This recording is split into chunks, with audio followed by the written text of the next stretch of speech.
नमस्कार। मोहनलाल सुखाड़िया विश्वविद्यालय के एमए फाइनल के पाठ्यक्रम में सप्तम प्रश्न पत्र में भाषा विज्ञान रखा गया है। भाषा विज्ञान का प्रारंभ करते हुए सबसे पहले पहली इकाई में भाषा और भाषा विज्ञान के अंतर्गत भाषा का अभिप्राय आपके पाठ्यक्रम में है। बच्चों, मनुष्य सामाजिक प्राणी है। समाज में रहने के नाते उसे आपस में विचार विनिमय करना पड़ता है, कभी शब्दों के द्वारा, कभी वाक्यों के द्वारा और कभी इशारों के द्वारा। समाज के उच्च और शिक्षित वर्ग में लोगों को निमंत्रित करने के लिए निमंत्रण पत्र छपवाए जाते हैं।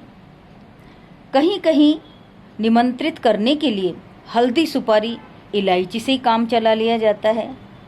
इसलिए आज हम ये भाषा विज्ञान के अंतर्गत किस प्रकार की भाषा का अध्ययन किया जाता है, आज हम इसका अध्ययन करेंगे।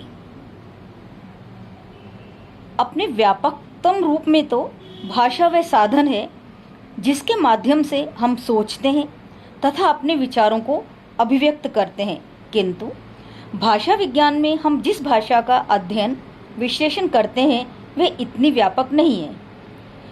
उसमें हम उन सभी साधनों को नहीं लेते जिनके द्वारा विचारों को व्यक्त करते हैं, और न उसे लिया जाता है जिसके द्वारा हम सोचते हैं।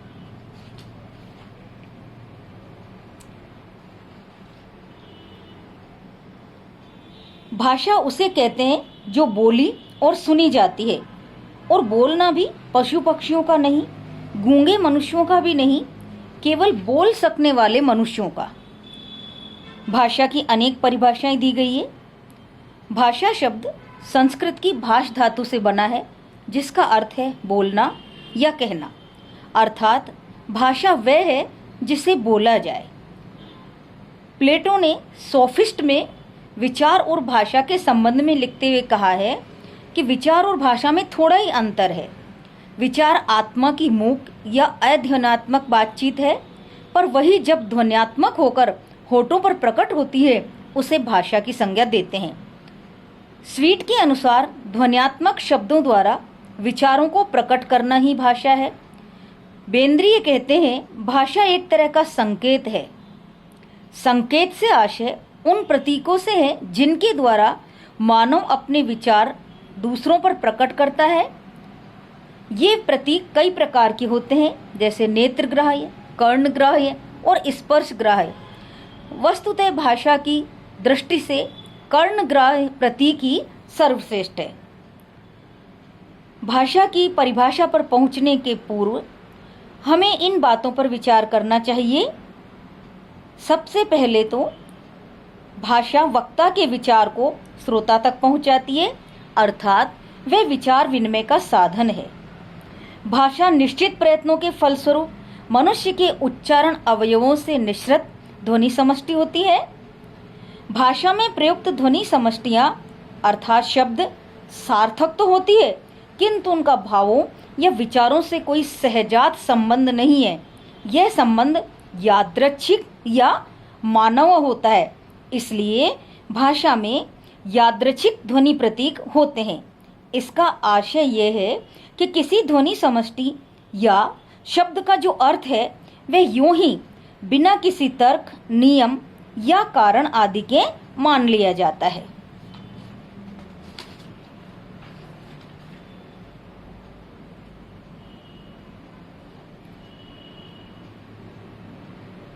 यादृच्छिक संबंध भाषिक प्रतीकों और उसकी मानसिक संकल्पना में होता है। जैसे आग की संकल्पना और आग शब्द में इसी आधार पर भौतिक प्रतीक, भावनात्मक प्रतीक तथा यादृच्छिक प्रतीक की चर्चा की जाती है। भाषा एक व्यवस्था होती है, उसके अपने नियम होते हैं जिससे उस भाषा के सभी बोलने वाले परिचित होते हैं। इसीलिए वक्ता जो कुछ कहता है श्रोता वही समझता है। भाषा का प्रयोग समाज विशेष में होता है, उसी में वह बोली और समझी जाती है। उपर्युक्त सारी विशेषताओं को ध्यान में रखते हुए भाषा की परिभाषा कुछ इस प्रकार दी जा सकती है। भाषा उच्चारण अवयवों से उच्चरित यादृच्छिक ध्वनि प्रतीकों की वह व्यवस्था है जिसके द्वारा समाज विशेष के लोग आपस में विचारों का आदान प्रदान करते हैं। यदि इसमें भाषा के फंक्शन को जोड़ दें तथा व्यवस्था को गहराई से देखें और मानव भाषाओं को दृष्टि से रखें तो इसकी परिभाषा इस प्रकार कही जा सकती है। भाषा विचार विनिमय का साधन तो है ही, साथ ही कोई व्यक्ति चाहता है तो भाषा के माध्यम से अपने विचारों तथा अनुभवों को लेख, कविता, पुस्तक आदि में व्यक्त भी करता है। यही नहीं, किसी व्यक्ति के भाषा प्रयोग के आधार पर उस व्यक्ति के सामाजिक स्तर तथा व्यक्तित्व के विषय में भी काफी कुछ पता चल जाता है। जिसे प्रतीकों की व्यवस्था कहा गया है वह तत्वतः प्रतीकों की संरचनात्मक व्यवस्था होती है, अर्थात भाषिक व्यवस्था के भीतर संरचना के स्तर होते हैं जो कई होते हैं, जैसे ध्वनि के स्तर पर, रूप के स्तर पर, वाक्य के स्तर पर। जिस भाषा की चर्चा यहाँ की जा रही है वह मानव भाषा है, अतः उसे मानव उच्चारण अवयवों से उच्चारित कहना अधिक सही है। अन्यथा सभी जीव जंतुओं के उच्चरित भाषा इसके अंतर्गत आ जाएगी जो है अपेक्षित नहीं है। तो इस प्रकार भाषा की व्यवस्थित और सर्वसमावेशी परिभाषा इस प्रकार कही जा सकती है।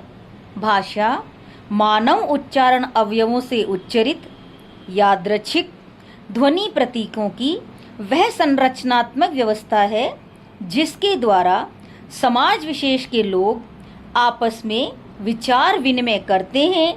लेखक, कवि और वक्ता रूप में अपने अनुभवों एवं भावों आदि को व्यक्त करते हैं तथा अपने वैयक्तिक और सामाजिक व्यक्तित्व, विशिष्टता तथा अस्मिता के संबंध में जाने अनजाने जानकारी देते हैं।